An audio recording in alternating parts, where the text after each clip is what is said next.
Jesus heals a blind man with the spit. But why? Let's read. And they came to Bethsaida, and some people brought to him a blind man and begged him to touch him. And he took the blind man by the hand and led him out of the village. When he had spit on his eyes and laid his hands on him, he asked him, "Do you see anything?" And he looked up and said, "I see people, but they look like trees walking." Then Jesus laid his hands on his eyes again, and he opened his eyes, and his sight was restored, and he saw everything clearly. And he sent him to his home, saying, "Do not even enter the village." Mark 8:22-26. First, let's consider the story in context. Mark is the gospel that most emphasizes Jesus as king, the very Son of God, and the new David. Kings in general, and David in particular, are associated with the hand. This is why Mark is focused on doing, with its fast-paced and action-centered narrative. In addition, Jesus heals with his hands much more in Mark than the other Gospels. So, Jesus using his hands twice to heal the blind man makes a lot of sense here. The overall message of him healing the blind man comes from the immediate context. Before this story is a story about the disciples not understanding what Jesus is saying and the Pharisees demanding a sign. After this is Peter's confession about Jesus being the Christ or the Messiah. The eyes of the blind man were open between the two stories. The church father Jerome, who wrote a commentary on this story, is right. This story is not only about the physical opening of the eyes of a blind man through the gospel power of Jesus, but also the opening of his eyes spiritually, that he can see the new and invisible things that the old covenant could not show about God. He can see through the hands of the Son of God, the Messiah.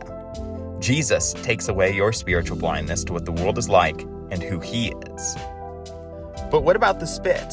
Well, we can kind of think of it as his eyes being baptized. Jesus lays hands on you and claims you in baptism.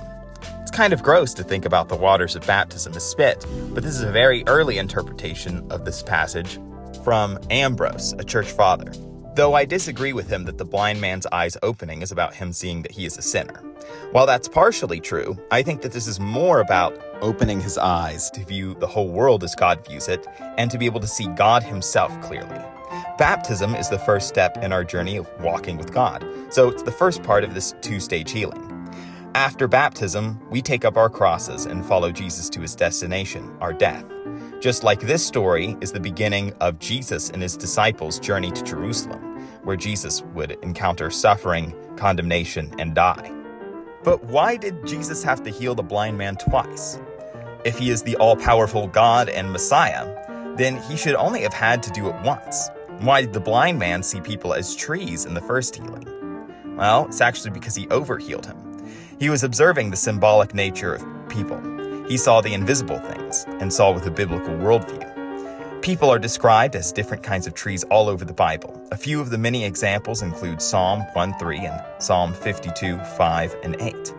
The men around the blind man are the disciples and Jesus. These are men carrying their crosses that Jesus mentions in the next story. And crosses are made of wood.